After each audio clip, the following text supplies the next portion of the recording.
मेरा नाम काजल है। मेरे कानों में वे कड़वे शब्द आज भी गूंजते हैं। तुम्हारी माँ नाचने वाली थी और तुम भी वैसा ही काम करोगी। आंटी ने नफरत भरी नजर से कहा। मेरे मुंह और आंखों पर कपड़ा बांध दिया और 8 लाख रुपए के बदले मुझे एक हवेली में बेच दिया। हवेली की मालकिन ने मेरा चेहरा देखा तो हैरान रह गई और बोली, इसे कमरे में बंद करो, बड़े मालिक के सामने पेश करूंगी। मैं डर से कांप उठी। 2 दिन बाद मुझे सजा कर एक बड़े कमरे में ले जाया गया। वहां मैं रो रही थी। तभी बड़े मालिक आए। मुझे देखते ही जैसे पत्थर बन गए। मैंने डरते डरते हाथ जोड़कर कहा, मैं सीधी साधी और अच्छे घर की लड़की हूं। वह अचानक कहने लगे, मैं तुमसे शादी करूंगा। शादी के दिन जब मैं तैयार हो रही थी, मालिक खुद दुल्हन का जोड़ा लेकर आए। नरम लाल रंग का सादा लहंगा और चांदी की ज्वेलरी। उन्होंने कहा, तुम्हारी सादगी ही काफी है। कमरे में आईना थोड़ा ऊंचा था। मैंने लहंगा पहना, बाल हल्के से बांधे और पल्लू ठीक किया। तभी मालिक अंदर आए। उनकी निगाह मेरी तैयारी पर ठहर गई। वह धीरे से पास आए, मुझसे कुछ पूछे बिना पीछे हट गए। दरवाज़ा बंद हो गया और मैं वहीं खड़ी रह गई। शादी की तैयारी रुक गई। मेहमान वापस भेज दिए गए। मैंने कुछ नहीं पूछा। उन्होंने कुछ नहीं बताया। कमरे में अकेली बैठी थी। दिमाग में अतीत का दरवाज़ा खुल चुका था। वो गली, वो छोटा सा घर और वह औरत जिसे मैं आंटी कहती थी। मेरी जिंदगी की पहली समझ वहीं थी। आंटी का आंगन, जहां मैं झाड़ू लगाती, पानी भरती, कपड़े धोती और बर्तन संभालती। वह कहती, तेरे माँ बाप पर छोटा सा एहसान किया था, अब सारी जिंदगी बोझ उठाऊं। मुझे कभी समझ नहीं आया कि मैं वहां क्यों हूं। बस इतना पता था कि माँ नहीं है और पापा के बारे में कोई बात नहीं करता। जब भी पूछती, आंटी गुस्से में कहती, ज्यादा जुबान मत चला, तेरी माँ भी ऐसी ही थी। नाचने वाली ये शब्द कई दिनों तक मेरे कानों में गूंजते रहे, पर मैं उसका मतलब नहीं समझ पाई। बड़ी हुई तो मुझे सिर्फ घर के कामों में लगा दिया गया। मेहमानों के सामने पानी रखना, सब्जी काटना, कचरा फेंकना। स्कूल जाने की इजाजत कभी नहीं मिली। बस कहाँ गया, ये तेरे नसीब में नहीं है। कभी कभी अपनी उम्र की लड़कियों को स्कूल की यूनिफॉर्म में देखकर दिल करता कि मैं भी पढ़ूं, कुछ बनूं। पर मेरे हिस्से के सपने सिर्फ सोचने के लिए थे, जीने के लिए नहीं। आंटी का बेटा अमित मुझसे कुछ साल बड़ा था। बचपन में वह ज्यादा नहीं बोलता था, पर जैसे जैसे बड़ा हुआ, मेरी खामोशी समझने लगा। कभी कभी जब मैं दिन भर का काम कर थक कर बैठती, तो वह चुपचाप मेरे लिए लस्सी या मिठाई रखाता। कुछ नहीं कहता, बस हल्की सी मुस्कान देकर चला जाता। आंटी को ये सब पसंद नहीं था। एक बार मैं बीमार पड़ी तो अमित दवा लेकर आया। आंटी ने दरवाजे के पीछे से देख लिया। रात को वह मेरे पास आकर बोली, मेरे बेटे को फंसाने की कोशिश मत करना। तुझे पता भी है तेरी माँ कौन थी। उस दिन उन्होंने सारा सच उगल दिया। तेरी माँ मेरे भाई के साथ भाग गई थी। वो नाचने वाली थी। जब उसकी मौत हुई तो तुझे मेरे सिर पर छोड़ गई। मैंने पाला और बदले में ये मिलेगा। मुझे उस रात मैं चुपचाप छत पर जाकर बैठ गई। अमित भी आया, कुछ नहीं बोला, बस मेरे हाथ में एक लिफाफा देकर कह गया, आंटी को कुछ मत बताना, ये तेरे लिए है। मैंने धीरे से लिफाफा खोला। उसमें एक छोटा सा कागज था जिस पर केवल एक लाइन लिखी थी, तुम कितनी भी बुरी क्यों ना हो, ऊपर वाला तुम्हें कभी नीचा नहीं समझेगा। ये शब्द पढ़ते ही मेरे अंदर जैसे एक रोशनी जल उठी। पहली बार लगा कि मैं भी शायद किसी की नज़र में अच्छी हो सकती हूँ। लेकिन ये रोशनी ज्यादा देर तक नहीं टिकी। अमित ने मुझसे पढ़ाई की बात छेड़ी। बोला, देखो, मैं माँ को मनाने की कोशिश करूंगा। अगर मान गई तो तुम आगे पढ़ सकती हो। लेकिन आंटी को कानों में सब सुनाई दे गया। उसी रात उन्होंने एक और बात सुना दी। एक बड़ा आदमी है, दुबई में रहता है, अच्छा खासा पैसा दे रहा है, तुम्हारी शादी उससे करवा दूंगी, यहां रहकर क्या करोगी। अमित ने ये सुना तो घर में जैसे कोहराम मच गया। उसने साफ कह दिया, माँ, ये शादी नहीं होगी, अगर करनी है तो मैं करूंगा। आंटी जैसे जल उठीं, मेरे जीते जी ये नहीं होगा।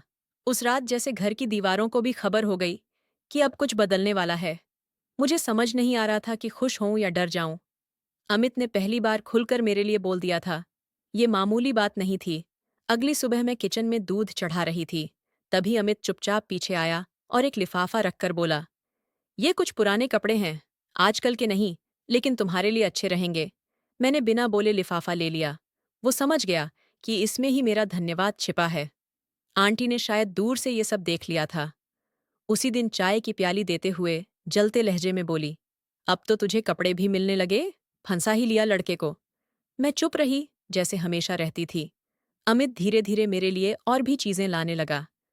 कभी रस, कभी दही, कभी कोई महंगे बिस्कुट का पैकेट। खुद कुछ नहीं कहता, बस रात को मेरे कमरे के बाहर रख देता।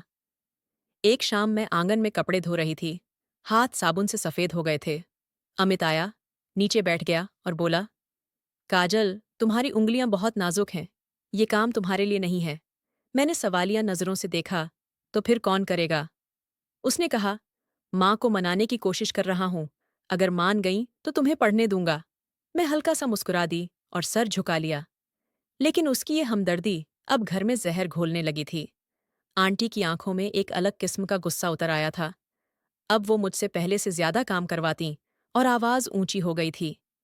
एक दिन घर पर मेहमान आए तो आंटी ने सबके सामने मुझे आवाज देकर कहा, काजल, वो दुपट्टा लाना, वही जो अमित ने दिया था।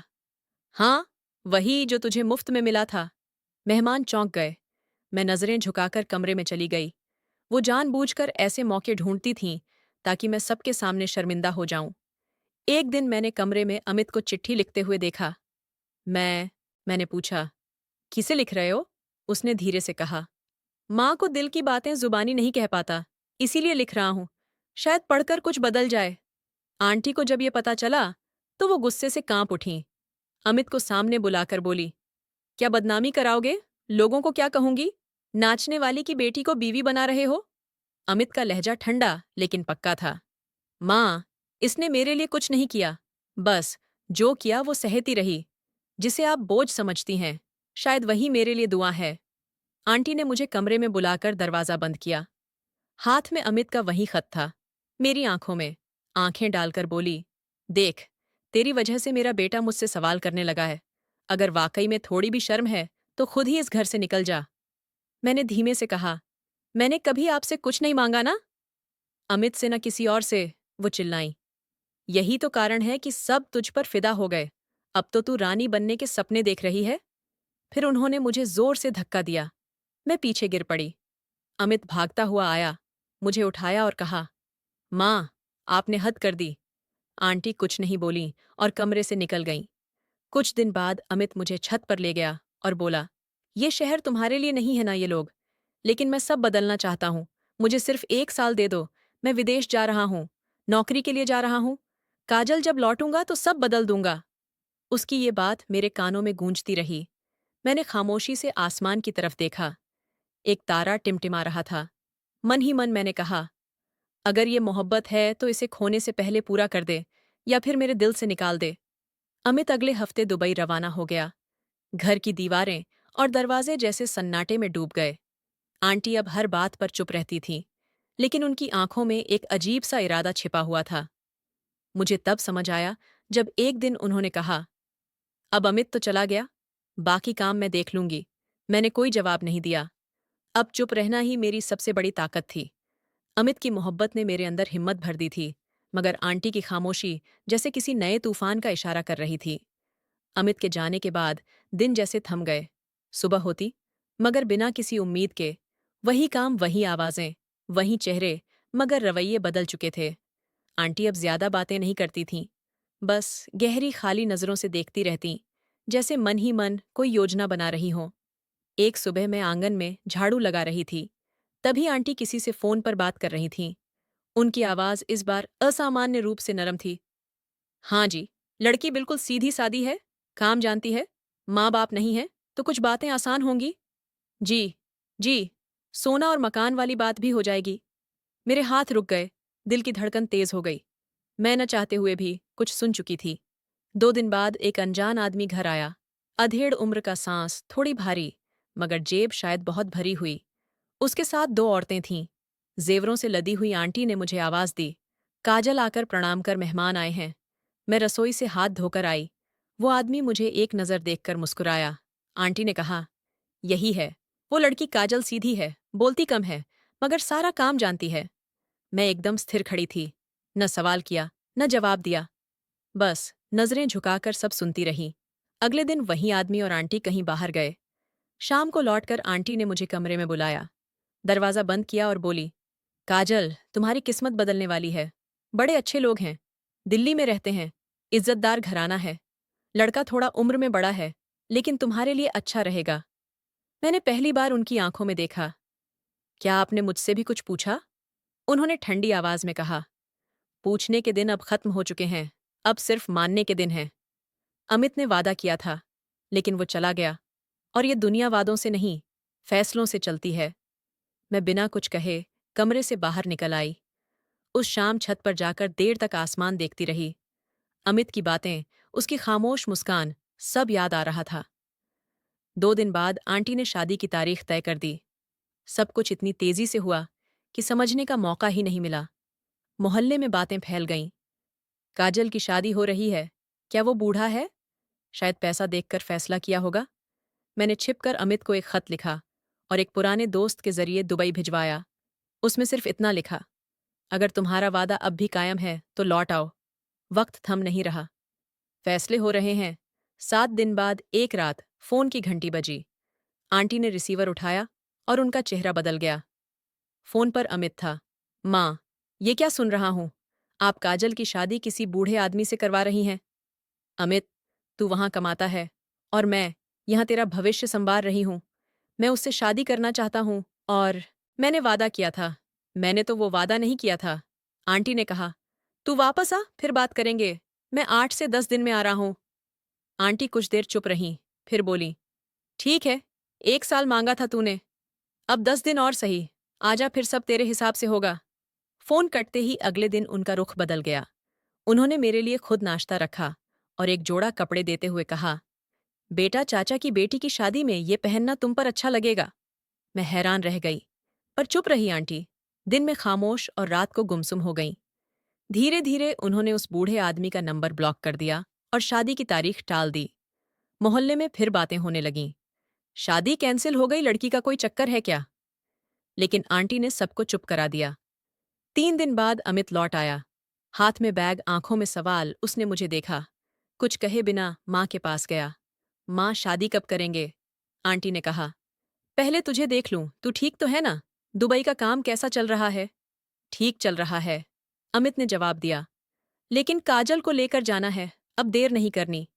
ठीक है, आंटी ने कहा, कुछ दिन रुक, मैं पंडित जी से बात करती हूँ।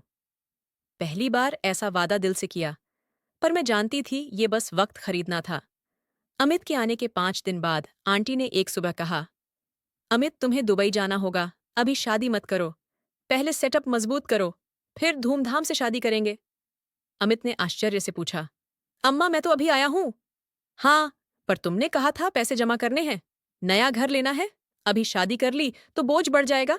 बस 1 साल आराम से सब कर लो। दरवाजे के पीछे से मैंने सुना।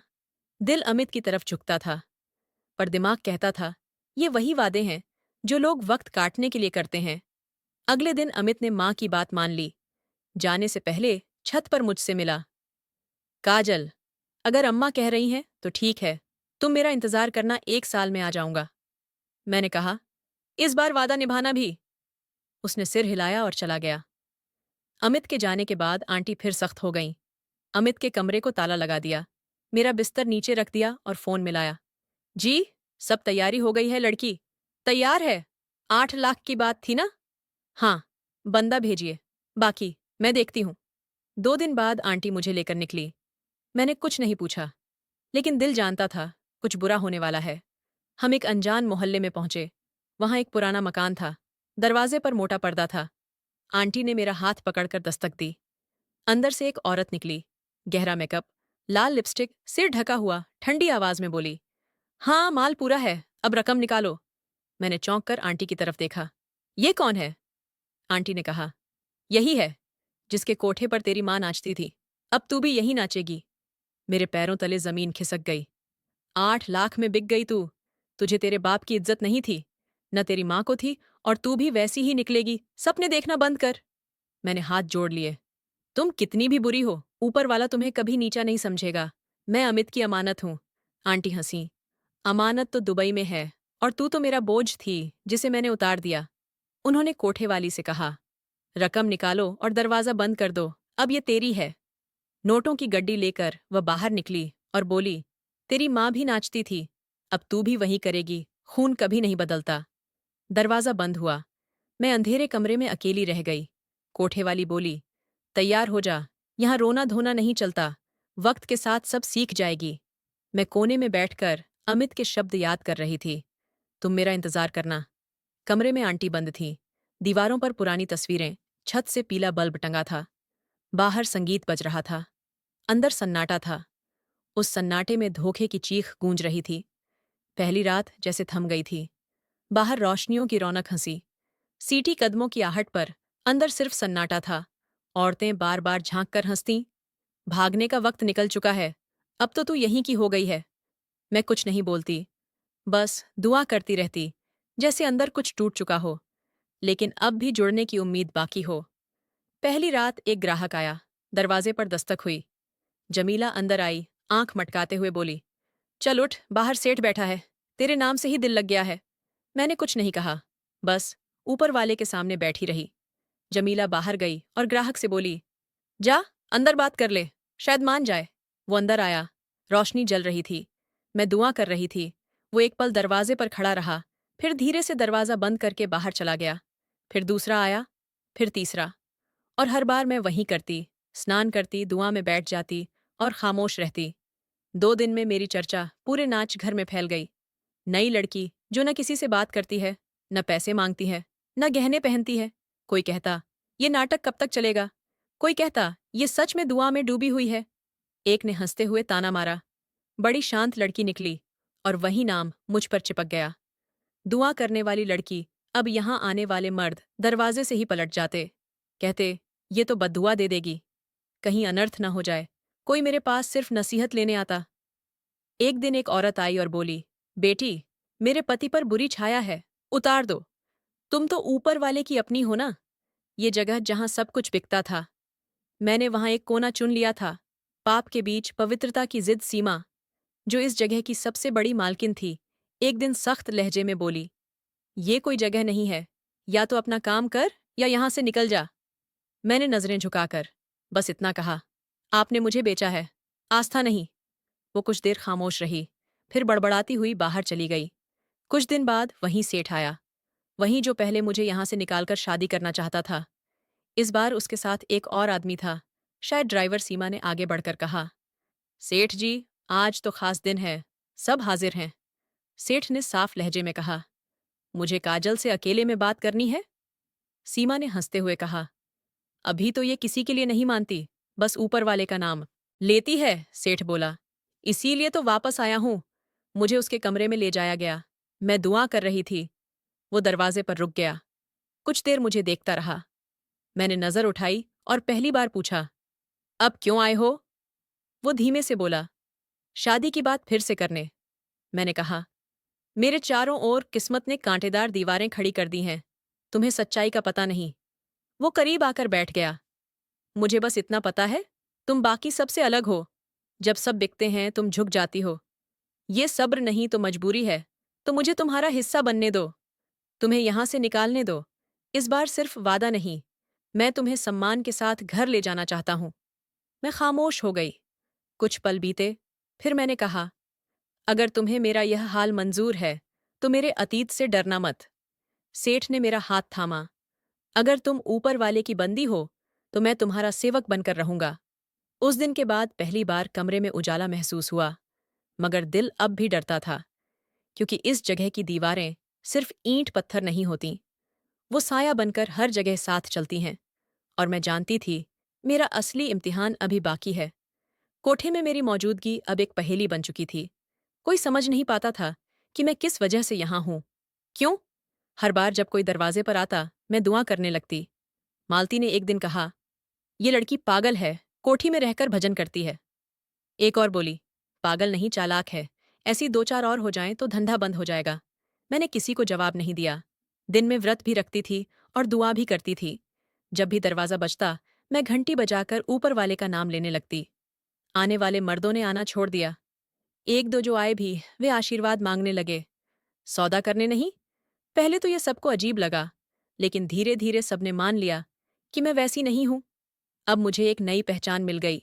सती सावित्री पहले हंसी उड़ाई गई, फिर अजीब सी पवित्रता जुड़ने लगी। कोई औरत बीमार होती तो मुझसे जल प्रसाद लेकर पीती, कोई लड़की रोती तो कहती, काजल, मेरे लिए दुआ कर, शायद तेरी सुनी जाए। एक दिन मालती ने मुझे बुलाकर कहा, अगर यही करना है तो किसी मंदिर चली जा, यहाँ तेरे भजन से मेरे ग्राहक भाग रहे हैं। मैंने बस इतना कहा, अगर मैं ग्राहक के लिए नहीं बनी तो शायद ऊपर वाले ने मुझे किसी और काम के लिए चुना होगा। मालती कुछ लम्हे चुप रही, फिर बोली, जो मर्जी कर, लेकिन याद रख, यहाँ देर तक कोई देवी नहीं रहती, या तो बिक जाती है या मिट्टी में मिल जाती है। फिर वही दिन आया जिसकी मुझे खबर नहीं थी, लेकिन किस्मत में लिखा था। दरवाजे पर एक बड़ी कार आकर रुकी। अंदर से वही सेठ उतरा जो एक बार मुझे यहाँ से ले जा चुका था, और जिसकी खामोशी ने फिर मुझे वापस इसी जगह ला फेंका था। औरतें कानों में कहने लगीं, वही आया है, बड़ा आदमी है, शायद काजल को फिर ले जाए। मालती ने चुन्नी संभालते हुए कहा, अगर वो काजल को फिर ले गया तो अब की बार शादी करेगा या किसी और कोठी में छोड़ देगा। सेठ धीरे धीरे अंदर आया, जैसे डर रहा हो कि आवाज से मैं गायब न हो जाऊं। मालती ने उसका स्वागत किया। सेठ जी, एक बार फिर काजल, उसने तो आपको भी मना कर दिया था। सेठ ने छोटे से जवाब में कहा, मेरी ख्वाहिश अभी बाकी है। मालती हंस पड़ी, तो जाओ उसके दरवाजे पर, फिर किस्मत आजमा लो। वो मेरे कमरे के सामने आया। दरवाज़ा खुला था। मैं दुआ कर रही थी। मैंने सिर उठाकर पहली बार उसे बिना हैरत के देखा और कहा, इस बार भी खामोशी के साथ चले जाओगे? सेठ ने धीरे से कदम अंदर रखे। इस बार खामोशी नहीं, शादी के लिए आया हूं। मैं जानता हूं तुम कोठी पर हो, लेकिन ये भी जानता हूं कि तुम बाकी सब जैसी नहीं हो। मैंने कुछ देर सोचा, फिर कहा, अब की बार अगर तुम चले गए तो वापसी का दरवाज़ा नहीं होगा। उसने कहा, अगर तुम मेरे साथ चली गई तो मैं वादा करता हूं कि तुम्हारी जिंदगी को इस गंदगी से बाहर ले जाऊंगा। मेरे मन में ख्याल आया, अगर यहां से निकल गई तो कम से कम रोज कई मर्दों की गंदी नजरों से तो बच जाऊंगी। मैंने सिर झुका लिया। सेठ ने मालती को नोटों से भरा बैग दिया और मुझे अपने साथ ले गया। उसने मुझे एक सादा साफ सुथरे फ्लैट में बसाया। 2 कमरों का खिड़कियों से आती धूप और एक अजीब सी शांति से भरा हुआ। उसने वादा किया कि जल्द शादी करेगा, और जब तक शादी न हो मुझे हाथ भी नहीं लगाएगा। 2 दिन बाद सेठ ने कहा, रविवार को सत्संग है और उसी दिन अपने कुछ करीबी रिश्तेदारों के सामने शादी करेंगे। मैंने हामी भर दी, लेकिन शादी से ठीक पहले उसने मेरी गर्दन का वो पुराना निशान देखा और सब रुक गया। अगली सुबह वो कोठी पर मालती के पास गया। इस लड़की को यहाँ कौन लाया था? मालती मुस्कुराई। अब आपको भी वही सवाल। शादी से पहले सबको अतीत याद आ जाता है। बरसों पहले एक औरत आई थी, गांव की थी नाम, शायद कुछ ऐसा। उसने 8 लाख देकर कहा, ये लड़की अब तुम्हारी है।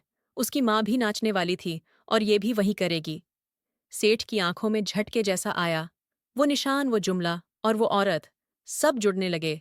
वो सीधा अपनी बहन के पुराने पते पर पहुंचा। एक बुजुर्ग आदमी ने दरवाज़ा खोला। जी बहन, यहाँ रहती थीं। नहीं, बरसों हो गए, कहीं और चली गई थीं। बस एक बार आई थीं, एक बच्ची के साथ, फिर कभी नहीं लौटीं। सेठ ने पुरानी तस्वीर दिखाई जिसमें उसकी बहन और एक छोटी बच्ची थी।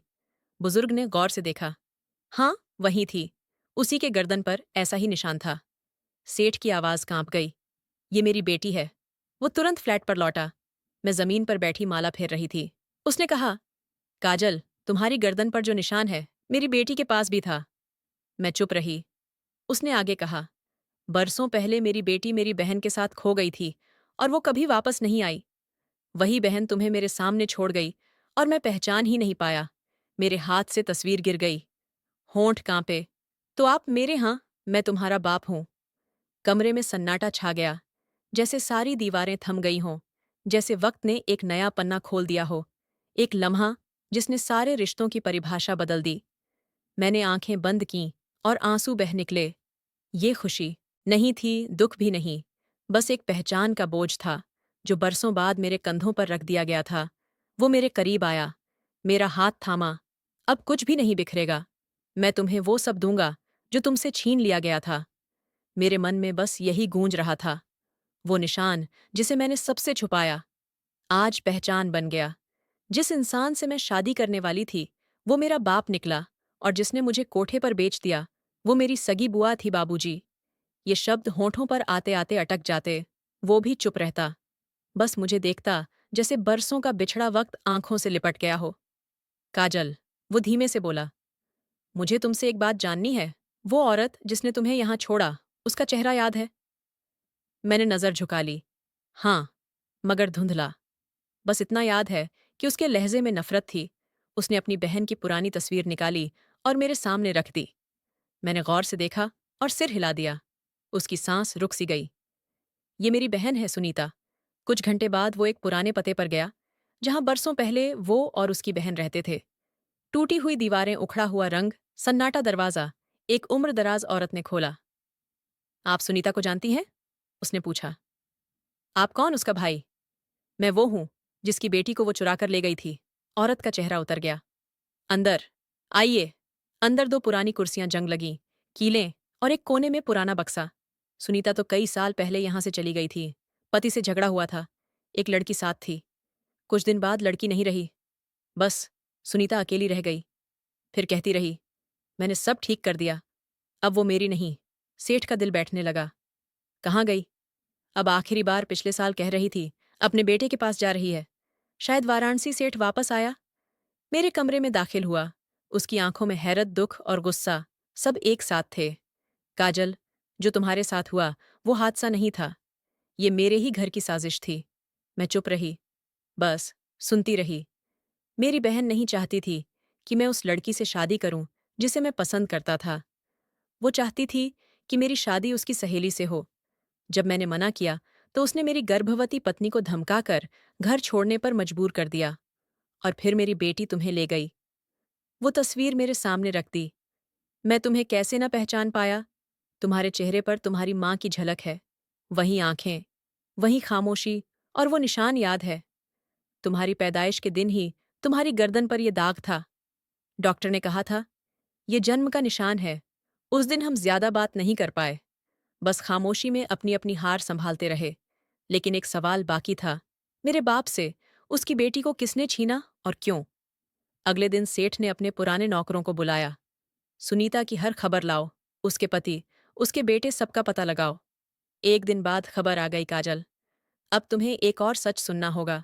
सुनीता इसी शहर में है और उसका बेटा वही अमित है। मेरे कदम लड़खड़ा गए। अमित? हाँ, वही जिससे तुम मोहब्बत करती थी।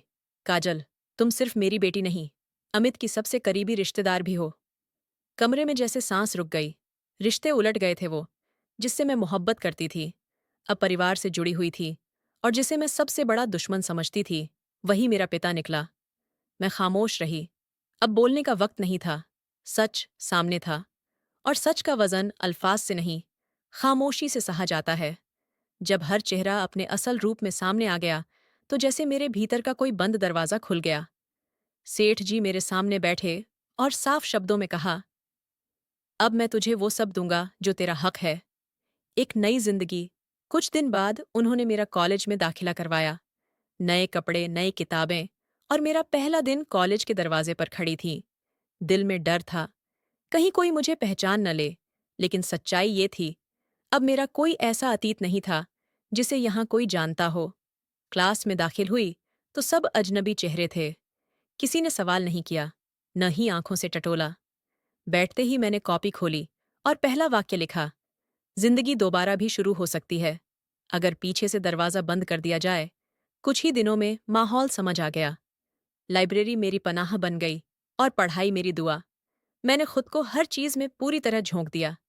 सेठ जी अक्सर शाम को आते, हालचाल पूछते और खामोशी से चले जाते। एक दिन वो आए और मेरे सामने एक लिफाफा रख दिया। ये अमित का खत है, वो वापस आ गया है। मैंने हाथ रोक लिया। उसे मत बताइए कि मैं कौन हूं, पता तो उसे चल ही चुका है।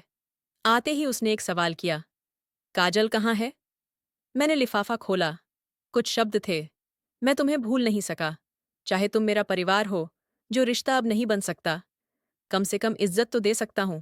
अगर तुम इजाजत दो तो मैं तुमसे शादी करना चाहता हूं, सिर्फ रिश्ते से नहीं, दिल से। मैंने सेठ जी की तरफ देखा। क्या आप इजाजत देंगे? उन्होंने धीरे से कहा, अब फैसला तेरा है। मैंने तुझे खोया भी है, पाया भी। अब जो तू चाहे वही सही है। कुछ दिन सोचने के बाद मैंने हाँ कर दी, क्योंकि मेरा बीता हुआ वक्त अब बस एक कहानी बन चुका था और मेरा आज का फैसला मेरी अपनी जिंदगी था। शादी बड़ी ही सादगी से हुई, न कोई भव्य बारात, न कोई धमाल धमाका, बस एक पंडित जी, दो गवाह और वो वादा जो बरसों पहले अधूरा रह गया था। अमित ने शहर से बाहर एक छोटा सा घर लिया जहां कोई हमें पहचान न सके। वो अब भी वही अमित था, शांत, समझदार और थोड़ा सा शर्मीला। काजल, जो कुछ भी तुम्हारे साथ हुआ वो मेरी माँ के कारण हुआ। अगर मैं वक्त रहते समझ पाता तो शायद तुम्हारी जिंदगी कुछ और होती। मैंने उसे रोकते हुए कहा, अगर कुछ और होता तो मैं वो नहीं होती जो आज हूं। हमारी नई जिंदगी शुरू हुई। मैं सुबह कॉलेज जाती, वो ऑफिस। शाम को साथ बैठकर खाना खाते और रात को छत पर बैठकर वो बातें करते जो वर्षों से अधूरी रह गई थीं। कभी कभी आईने में खुद को देखती, चेहरा तो वही था, पर आंखों में अब डर नहीं था। एक दिन अमित ने कहा, तुम्हारे पास आने का यही जरिया था, वरना शायद मैं तुम्हें पहचान ही न पाता। मैं मुस्कुराई। ये मेरी असली पहचान है और अब मैं इसे छुपाती नहीं, बल्कि संवारती हूं। कॉलेज के नतीजे आए, मैंने टॉप किया। सेठ जी आए, मुझे गले लगाया और बोले, तुमने मुझे गर्व महसूस कराया है। अमित ने केक लेकर कहा, अब जश्न मनाएंगे और अगला कदम मास्टर्स। आंटी का जिक्र कभी नहीं हुआ। सेठ जी ने उनसे रिश्ता हमेशा के लिए खत्म कर दिया था। हो सकता है वह अब भी उसी घर में रहती हों, पर मेरे लिए वो अब किसी और दुनिया का हिस्सा थीं। जिंदगी के हर दिन एक नई शुरुआत थी मैं। काजल, जो कभी मजबूरी में बेची गई थी, अब क्लासरूम की कुर्सी पर इज्जत से बैठी थी। एक दिन सेठ जी ने कहा, अगर तेरी माँ आज होती तो यही देखना चाहती। मैंने आसमान की ओर देखा, शायद वो मुझे देख रही हो। अब कोई मेरा नाम नहीं पूछता और मेरा अतीत मैं किसी को नहीं सुनाती। पर अब मैं वो कमजोर लड़की नहीं, मैं एक इज्जतदार और आत्मसम्मान से जीने वाली महिला हूं। हालात चाहे कितने भी मुश्किल हों, अगर इंसान अपने सिद्धांतों को ना छोड़े तो ऊपर वाला खुद रास्ता बना देता है। सच, धैर्य और आत्मसम्मान, ये वे हथियार हैं जो किस्मत को भी बदल सकते हैं। दोस्तों, आपको ये कहानी कैसी लगी? कमेंट में बताएं। अगर पसंद आई हो तो लाइक करें और अपने दोस्तों के साथ जरूर शेयर करें। ऐसी ही भावुक और दिल को छू लेने वाली कहानियों के लिए हमारे चैनल को सब्सक्राइब करें और घंटी का निशान दबाना न भूलें ताकि कोई कहानी मिस न हो। फिर मिलेंगे एक नई कहानी के साथ। धन्यवाद।